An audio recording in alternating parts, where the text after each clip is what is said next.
자, 오늘은 어떻게 성령 충만을 받는가에 대한 말씀을 나누고자 합니다. 자, 성령 충만의 그 중요한 의의는 이것이 우리의 구원의 생명력을 훨씬 더 풍성하게 만들어 준다라는 것입니다. 우리가 이 신앙생활하는데 구원의 확신을 갖는 것이 굉장히 중요해요. 그런데 이렇게 교회 안에는 그런 확신을 가진 사람들도 있지만 신앙이 어중간한 사람들도 존재합니다.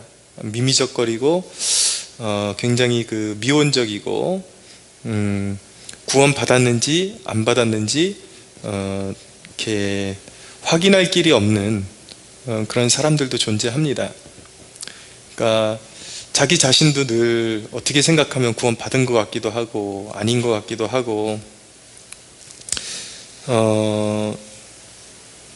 우리가 구원의 확신을 가져야 되지만 그런 어떤 기만적인 확신도 있다라는 것을 기억해 둘 필요가 있어요. 그러니까 전혀 그 진리를 내가 자신이 받아들이지도 않았는데 그냥 자신이 구원받았다라고 믿고 있는 것도 문제입니다. 그런데 이게 참 미묘한 그런 문제가 거기에 깔려 있어요. 뭐냐면 그 사람이 지금은 미미적거리고 그리고 뭔가 이렇게 좀 뜨거움이 없는 신앙인이라 할지라도 구원의 그 절대 주권이 하나님께 있기 때문에 그 사람의 그냥 지금 보여지는 그런 미온적인 태도만 보고 그 사람이 구원 못 받았다라고 말할 수도 없는 부분이 있습니다. 근데 그러니까 그 사람이 혹여나 하나님의 계획하심과 택하심 가운데 있다면 분명히 구원을 받을 거예요. 그런데 그런 미온적인 태도를 가지고 있으면 우선 자기 자신도 확신을 가질 수가 없게 되고 항상 스스로가 그런 어떤 불투명함 가운데 거하기 때문에 그런 신앙의 불투명함, 그러니까 내가 완전히 하나님께 헌신된 것도 아닌 것 같고 또 그렇다고 하나님으로부터 완전히 떨어진 것도 아닌 것 같은 그런 상태에서 신앙생활을 하게 되면은 그런 신앙의 길이 밝은 것이 아니라 늘 그렇게 어둡게 되는 것입니다. 그러니까 혹여나 그가 하나님의 은혜 가운데 죽고 보니까 구원받은 수도 있을지 모르겠지만 살아있는 동안에 자기 자신도 내가 구원받은 사람인가 아닌가 늘 긴가민가 하기 때문에 이 하나님의 말씀으로 받을 수 있는, 하나님의 말씀에 순종함으로 받을 수 있는 축복들을 전혀 받아 누리지 못하는 그러한 영적인 어두움 가운데 처해서 살게 되는 그런 패단을 안고 살아야 되는 것이죠. 그렇기 때문에 성령 충만이 중요한 것입니다. 성령 충만을 받게 되면 성령 충만을 통해서 내 안에 자리 잡은, 그러니까 구원의 확실은 사실은 내 감정에 이렇게 뿌리를 두고 구원의 확신을 갖는 것이 아니라 1차적으로 진리 그 자체, 하나님이 예수 그리스도를 통해서 약속하신 그리스도의 십자가와 부활의 능력을 믿는 자에게 구원을 주시겠다라는 이 진리 자체의 뿌리를 내린 사람은 구원의 확신을 가져야 하는 것입니다. 그렇지만 진리 자체의 구원의 확신에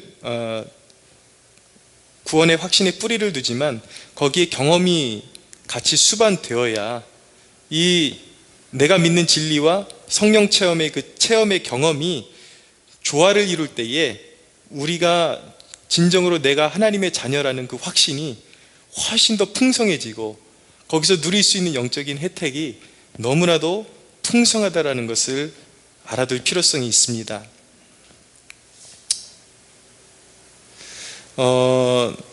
성령 세례와 충만에 대한 개념이 크게 두 가지 학파의 개념으로 나뉘어요. 하나는 무엇이냐면 우리 주로 개혁주의 신학, 장로교 신학에서는 예수 믿을 때 성령님이 내주하시는 그 순간을 성령 세례라고 말합니다. 성령 세례라고 말하고, 그렇지만 나중에 어떤 계기를 통해서 성령이 충만하게 부어지는, 풍성하게 부어지는 그 사건을 성령 충만이라고, 성령 충만의 사건이다, 그렇게 정의를 하는 것이죠. 그러나 이제 또 한 가지 학파, 예를 들어서 주로 오순절 계통에 가까울수록 이제 성령의 내주하심, 예수님 믿을 때 성령님이 오시는 사건은 말 그대로 내주고, 그들에게 있어서 성령의 세례는 예수 믿고 난 다음에 어느 순간에 제2의 축복이 있다라고 말하는 거예요. 사모하는 사람에게 하나님께서 성령을 부어주시는 그 첫 순간, 그 순간이 바로 성령 세례다라고 정의를 하는 것입니다. 그리고 처음 성령으로 이렇게 채워지는 그 순간이 성령 세례라고 그들은 정의를 하고, 그리고 이제 두 번째, 세 번째 거듭거듭 채워질 때 그것을 충만이다라고 그렇게 표현을 하는 것입니다. 왜 이렇게 그 교파나 학파별로 개념 차이가 나는 건가? 이 용어에 대해서 성령 세례라는 용어 자체가 성경에 조금 혼재돼서 나타나고 있기 때문에 그런 현상이 나타날 수밖에 없는 것입니다. 고린도전서 12장 13절에 보면은 우리가 유대인이나 헬라인이나 종이나 자유인이나 다 한 성령으로 세례를 받아 한 몸이 되었다라고 말씀하고 있는데, 바울이 지금 여기 고린도전서 12장 13절에서 표현하는 요 성령으로 세례를 받았다, 요 표현은 장로교가 표현하는 성령이 예수님을 믿을 때 처음 성령님이 내주하실 때에 성령이 임하는 사건을, 내주하시는 사건을 성령 세례라고 그렇게 표현을 하고 있죠. 성경이 그렇게 표현하고 있기 때문에 이 개혁주의 계통의 사람들은 성령님이 내주하시는 그 순간을 성령 세례라고 표현을 하죠. 그렇지만 또 성경의 다른 구절을 보면은 또 다르게 표기가 이렇게 다른 뉘앙스로 표현이 되고 있기 때문에 또 다른 견해가 나올 수밖에 없는 것입니다. 사도행전 1장 4절에서 5절에 보면은 예수님께서 제자들에게 하신 말씀이 나와요. 사도와 함께 모이사 그들에게 분부하여 이르시되 예루살렘을 떠나지 말고 내게서 들은 바 아버지께서 약속하신 것을 기다리라.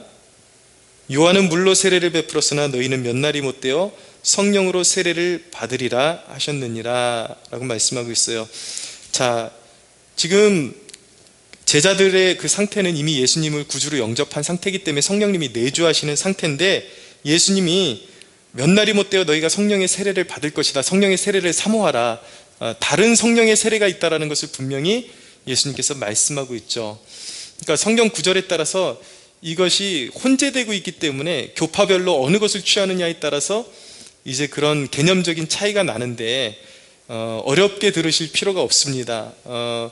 알아들으시면 좋은데, 잘 정리해 두시면 좋은데, 용어에 함몰될 필요가 없이 두 가지 학파 다 공통적으로 주장하는 것이 무엇이냐면, 그들이 성령의 세례라고 주장하듯이 오순절처럼, 아니면 그냥 장로교처럼 성령의 충만을 받는 사건이다라고 주장하든지, 두 가지 다 공통점이 무엇이냐면 예수 믿을 때 처음 성령께서 내주하시는 사건 외에 말고 성령이 부어지는 사건이 있다라는 것을 둘이 공통적으로 얘기하고 있는 거예요. 용어의 차이뿐이지. 중요한 것은 그 부분이 중요한 거예요.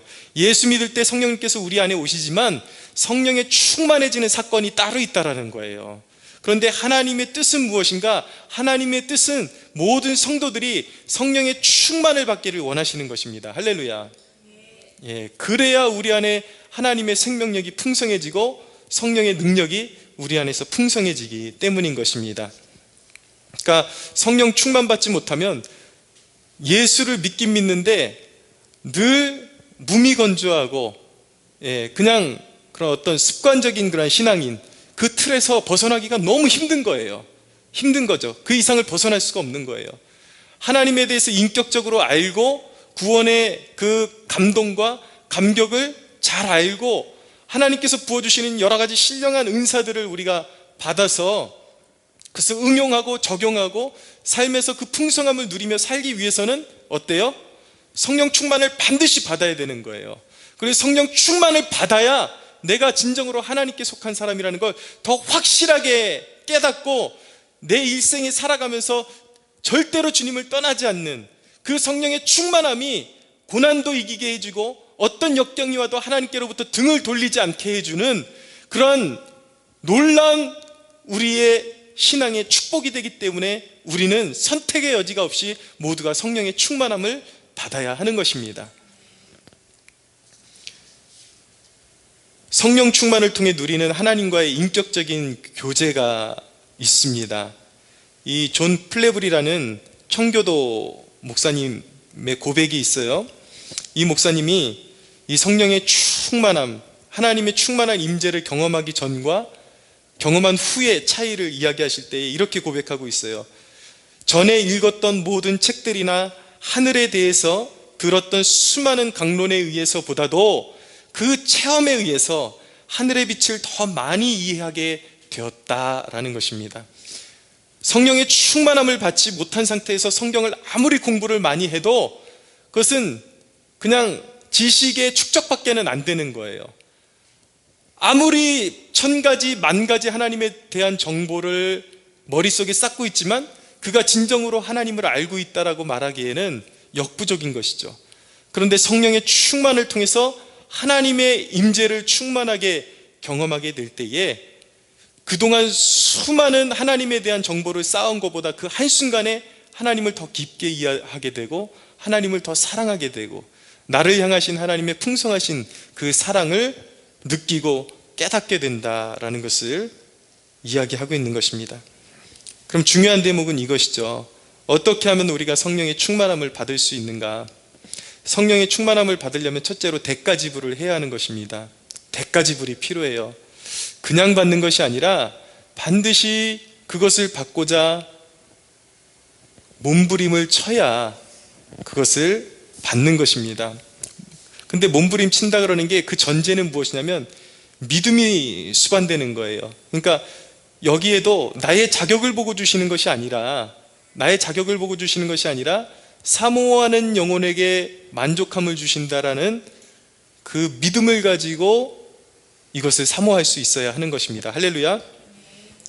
근데 사람들의 신앙의 난제는 무엇이냐면 하나님이 우리를 위해서 무엇을 하셨습니다. 수동적으로 하나님이 날 위해서 이렇게 하셨구나라고 그렇게 이런 설교를 하면 잘 받아들여요. 아멘 잘 받아들입니다.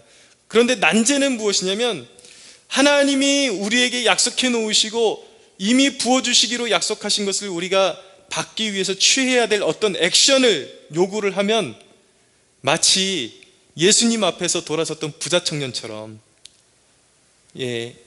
어떤 한 부자 청년이 예수님 앞에 와서 구원의 길을 물으니까 예수님께서 너에게 한 가지 부족한 것이 있으니 너희의 소유를 다 팔아서 가난한 자들에게 나눠주고 날 쫓으라고 말했을 때에 그 주님의 그렇게 요구하시는 주님의 선하심을 더 풍성하고 큰 은혜를 주시고자 하시는 주님의 그 마음을 이해하지 못하고 이 청년이 근심해서 자기의 그런 모든 인생의 귀한 것들을 뺏긴다라는, 손해본다라는 그 생각, 그 두려움 때문에 예수님께 등을 지고 그가 돌아가게 되죠.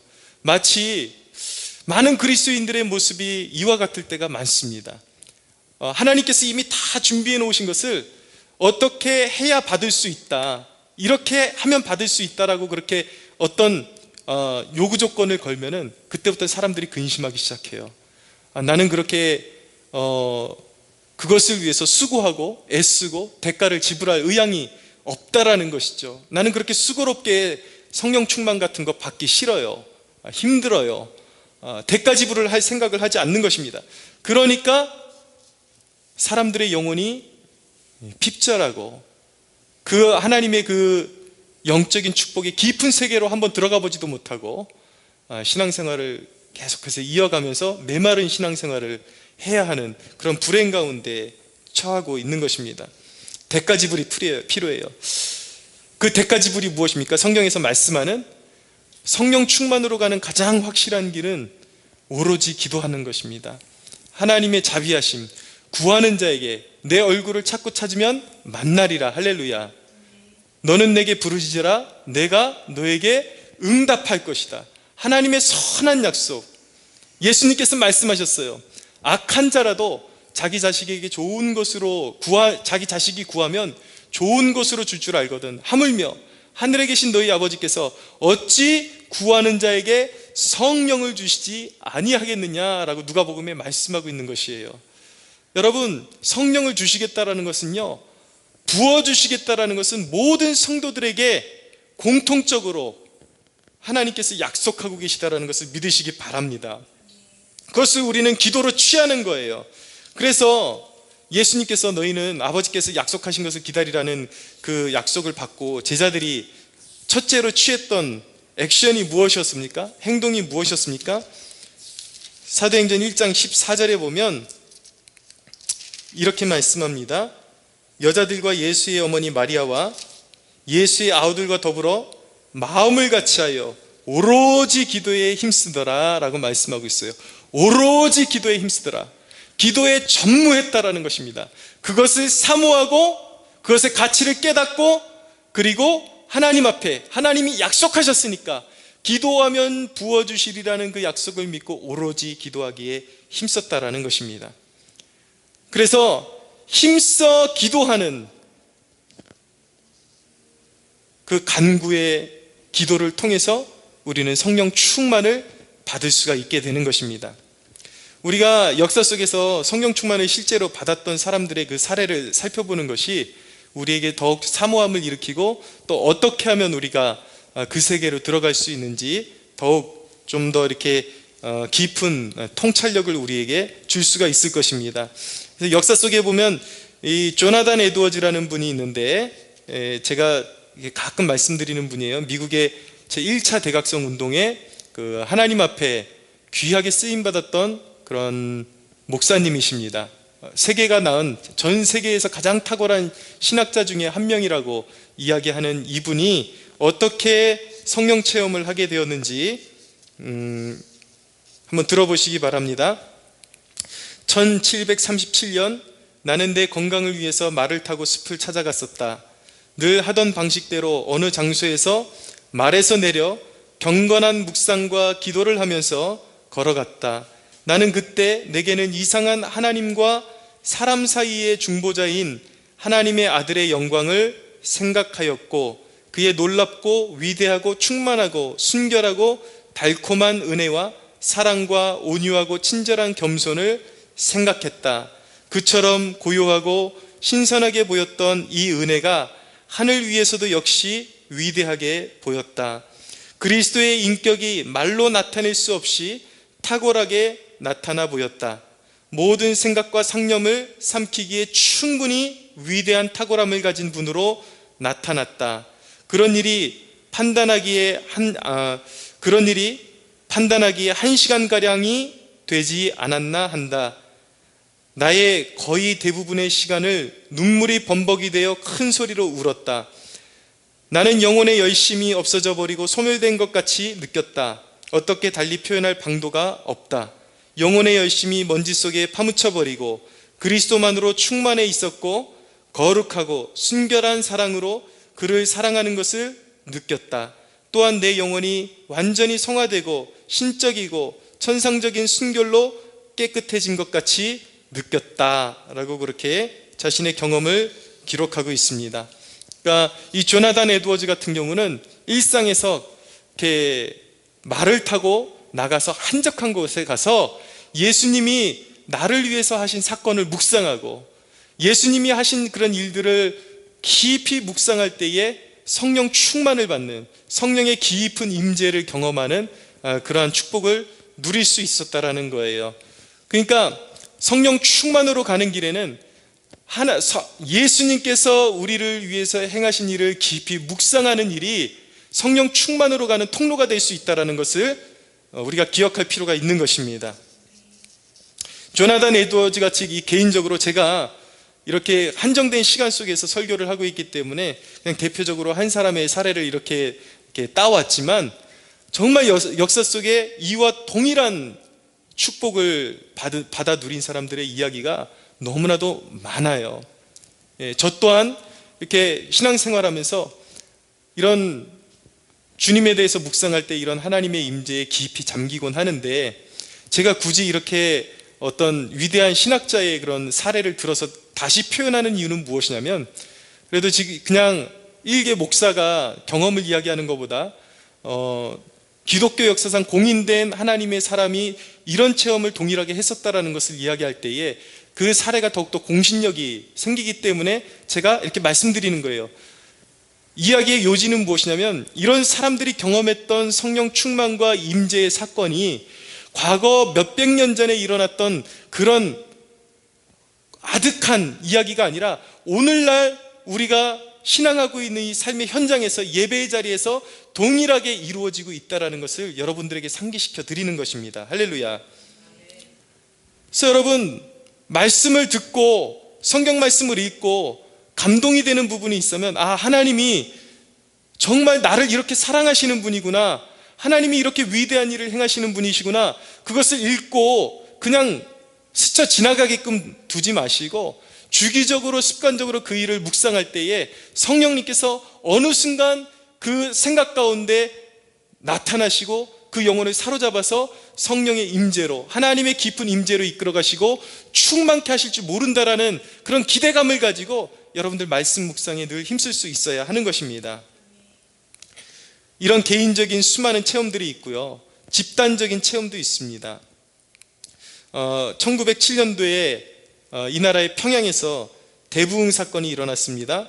근데 평양 대부흥이 폭발적으로 일어나게 된 계기가 무엇이냐면, 원래 1907년도에 평양에서 폭발적인 부흥이 일어나기 전에 약 1906년도 4년, 제 기억으로는 1904년 근간으로 원산에서 선교사들의 성경 공부 모임과 기도 모임이 있었습니다. 거기서 우리나라의 선교사로 들어왔던 하디라는 분이 있었는데, 이분은 의사였는데 아무리 사역을 해도 열매가 나타나지 않으니까 상심하고 있는 차에 하나님께서 그의 마음을 비추어 주시면서 한 가지를 회개하게끔 떠올려 주셨습니다.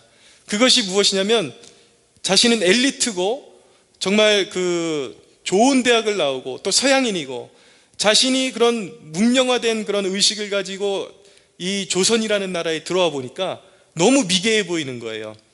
근데 성령님이 그의 마음을 책망하시는데 무엇을 책망해 주셨냐면, 조선 사람들을 사랑하지 못하고 미개하게 생각했던 것, 그들을 형제처럼 품고 정말 그들을 구원하기를 원하는 간절한 소망을 가지고 조선인들을 바라본 것이 아니라 저 미개한 사람들이라고 속으로 흉보고 자기보다 낮게 봤던 것, 이런 것들을 떠올려 주시면서 그것을 회개케 만들어 주셨어요. 그래서 이 하디 선교사님이 이 작은 소그룹 모임 가운데 자기의 죄를 회개하기 시작합니다. 공개적으로 회개했는데 갑자기 거기서 성령의 불이 임했어요.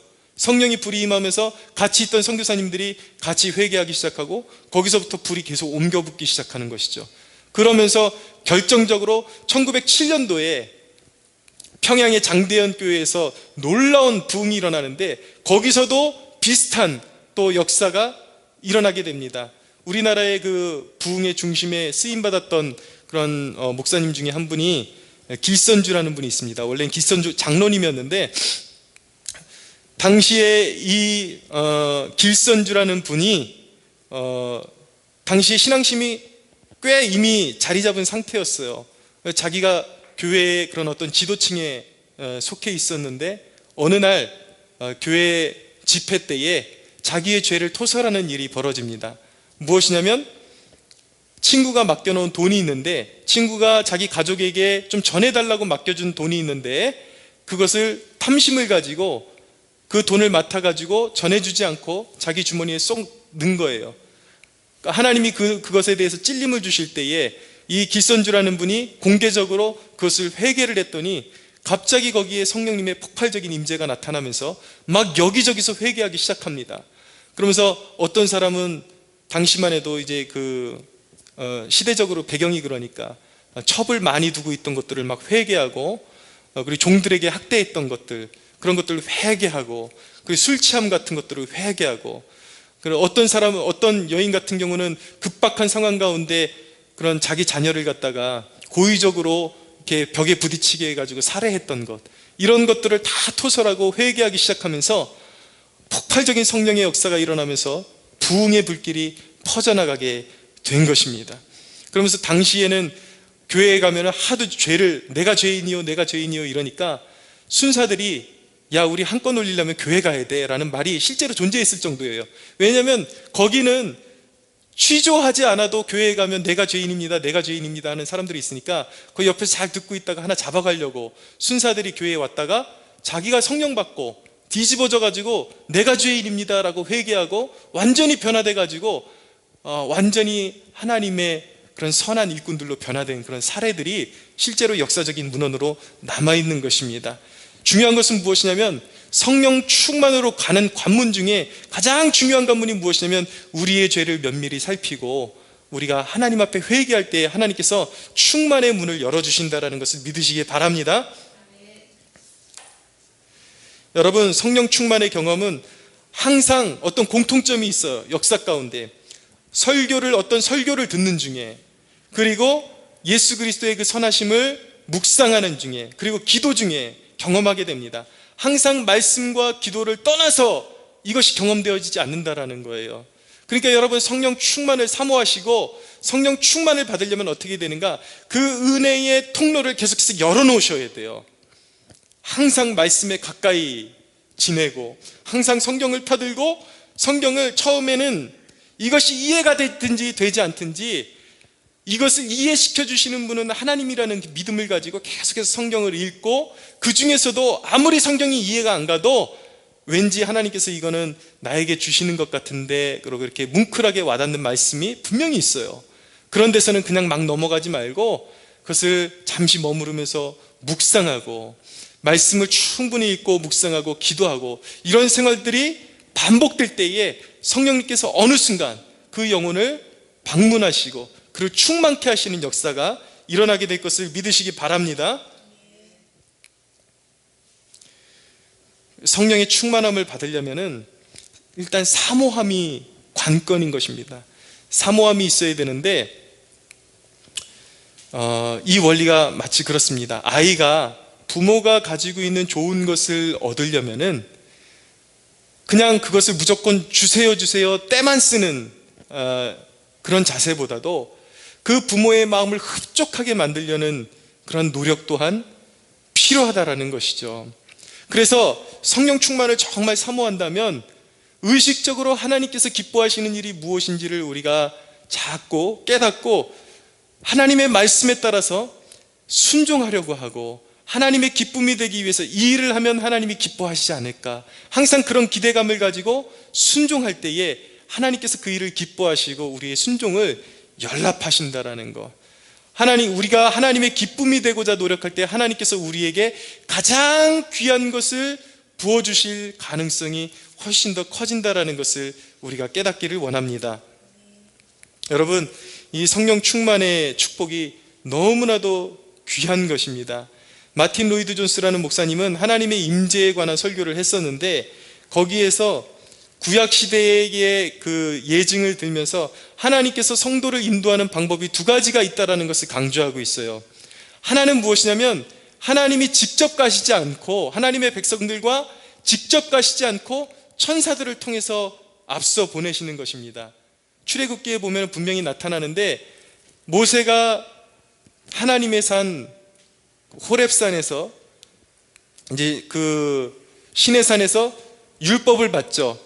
하나님의 십계명을 받는데, 모세가 40일 40야를 하나님의 존전 앞에 가서 금식하면서 십계명을 받기 위해서 모세가 이스라엘 백성들과 떨어져 있는 동안에 어떤 일이 일어납니까? 이스라엘 백성들이 모세가 너무 늦게 오니까 기다리지를 못하고 송아지 우상을 만드는 그러한 죄를 범하게 됩니다. 그러니까 하나님께서 진노하셨어요. 그래서 그 일부를 멸하시고 모세에게 뭐라고 하시냐면, 너희는 가라. 내가 약속한 땅을 너희에게 주긴 줄 텐데 이제부터는 내가 너희와 직접 가지 않을 것이다 라고 말씀하시는 거예요. 그러면서 뭐라고 말씀하시냐면, 나의 사자를 그들의 앞서 보낼 것이다 라고 그렇게 하나님께서 말씀하셨습니다. 그러니까 모세가 어떻게 하냐면, 모세가 하나님 앞에 철저하게 이스라엘 백성들의 죄를 회개하고 중보하면서, 하나님이 친히 가시지 않으시면 우리는 가지 않겠습니다 라고 그렇게 정말 간절함으로 모세가 중보의 역할을 감당했을 때에 하나님께서 이스라엘의 죄를 사하시고 다시 얼굴을 돌려서 이스라엘 백성들과 친히 함께 가신다라고 그렇게 약속해 주고 계시는 것이죠. 하나님의 백성을 인도하는 하나님의 방법은 천사가 가는 방법도 있고 하나님이 친히 가시는 방법도 있다라는 거예요. 그런데 여러분, 신앙의 축복은 무엇인가? 여러분, 천사가 가는 것도 축복의 한 가지가 될 수도 있겠지만, 여러분, 우리 그리스도인들에게 진정한 사모해야 될 축복은 무엇이냐면 하나님이 우리와 친히 동행하는 것이 우리의 축복임을 믿으시기 바랍니다. 그러면서 이 로이드 존스 목사님이 경고하시는 것이 무엇이냐면, 하나님이 친히 임재하시고 성령의 충만으로 이끌어 가시지 않고도 교회가 어느 정도 성장하고 자기의 그런 어떤 업적을, 성취를 이룰 수 있다라는 거예요. 하나님의 직접적인 임재가 아니고서도 교회가 커질 수도 있고 그리스도인들이 어떤 일에 성취감을 누릴 수 있다라는 거예요. 그러나 그것은 결코 축복이 아니라는 것입니다. 진정한 축복은 무엇인가? 살아계신 하나님이 친히 하나님의 백성들과 동행하는 것이 축복임을 믿어야 하는 것입니다. 할렐루야. 여러분, 우리는 우리의 신앙생활 가운데 하나님이 느껴지지 않을 때에 우리의 심령은 어떻게 해야 되는가? 마치 부모를 잃은 아이의 심령이 되어야 하는 거예요. 하나님이 예배를 드려도 하나님이 느껴지지 않고, 기도를 그렇게 해도 하나님이 느껴지지 않고, 하나님의 임재를 느껴본 지가 너무 오래된데도 불구하고 마음에 아무런 그런 어떤 애타는 마음이 일어나지 않는다면 그 영혼은 죽은 것입니다. 깊이 잠들어 있는 것입니다. 영적으로 결코 깨어있는 것이 아니에요. 영적인 경각심을 가져야 하는 것이죠. 하나님의 임재가 우리의 삶 가운데 느껴지지 않을 때에 우리는 어떤 태도를 가져야 되는가? 우리는 이와 같이 고백할 수 있어야 하는 것입니다. 시편 77편에 보면 내가 내 음성으로 하나님께 부르짖으리니 내 음성으로 하나님께 부르짖으면 내게 귀를 기울이시리로다. 나의 환난 날에 내가 주를 찾았으며 밤에는 내 손을 들고 거두지 아니하였나니 내 영혼이 위로받기를 거절하였도다. 내가 하나님을 거역하고 불안하여 근심하니 내 심령이 상하도다. 주께서 내가 눈을 붙이지 못하게 하시니 내가 괴로워 말할 수 없나이다.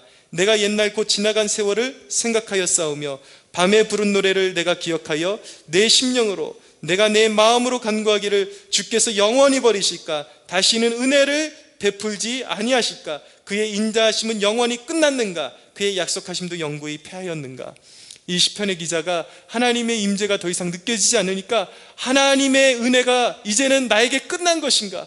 그렇게 불안해하면서 마치 부모를 잃은 아이처럼 그렇게 울부짖고 있는 거예요. 여러분, 우리의 삶 가운데 하나님의 임재가 나타나지 않을 때에 이 시편의 기자처럼 우리는 부르짖어야 하고 하나님의 얼굴을 우리는 구해야 하는 것입니다.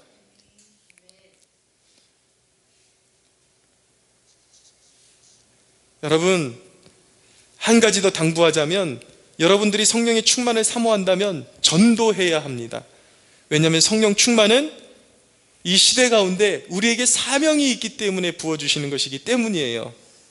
우리가 전도를 하기 위해서 성령 충만을 먼저 받는 경우도 있지만 우리가 하나님 앞에 뜻을 정하고 하나님의 영광을 위해서 먼저 전도에 뛰어들 때에 하나님은 우리에게 성령의 능력으로 채워주시기도 하는 것입니다. 여러분, 마지막으로 한 가지 당부하는 것은 무엇이냐면 이 성령의 충만, 이것은 하나님의 사랑, 하나님의 능력을 부으시는 사건이거든요. 부어주시는 사건이에요. 그런데 이 부어짐의 때를 정하시는 분은 하나님이라는 것을 잊어서는 안 되는 것입니다. 하나님의 주권이 어떤 사람에게 성령 충만을 언제 부어줄 것인지를 결정하시는 거예요. 그렇기 때문에 때를, 언제 하나님이 그 은혜를 부어주실 것인지 그 때를 우리가 정할 수 없는 것입니다. 그렇기 때문에 우리가 기도해도 하나님께서 성령 충만을 부어주시지 않는다면 조급해서는 안 되는 것입니다. 우리가 가져야 하는 것은 무엇이냐면 조급해하는 마음이 아니라 계속해서 사모하는 마음을 가지고 그것을 갖고 싶다라는 그 간절한 소망, 사모함, 그것을 계속해서 가져야 하는 것입니다. 할렐루야. 여러분, 이것을, 이 성령의 충만함, 하나님의 임재를 경험하는 이 세계, 이것을 아직 소유하지 못했다고 해서 물러서거나 나에게는 그런 축복이 없다고 의심해서는 안 되는 것입니다. 그리고 나는 축복받지 못하는 사람이라고 그렇게 스스로 자책해서도 안 되는 거예요. 그렇게 불안해하는 것이 아니라 하나님의 약속을 믿고 그 약속 안에서 하나님이 여전히 날 사랑하신다라는 그 믿음 안에서 하나님이 더 사모함으로 나오는 자에게 반드시 성령의 충만함을 부어주신다라는 그 약속을 믿고 반드시 그 약속 안에서 우리가 더 취할 놀랍고 큰 축복이 있다라는 것을 기대함으로 하나님 앞에 날마다 나갈 수 있어야겠습니다. 할렐루야. 사랑하는 여러분, 하나님의 약속의 말씀을 믿고 우리 모두가 성령의 충만함의 축복을 누리는 축복이 있어지기를 예수 그리스도의 이름으로 축원합니다. 우리 하나님께 영광의 박수 올려드리겠습니다.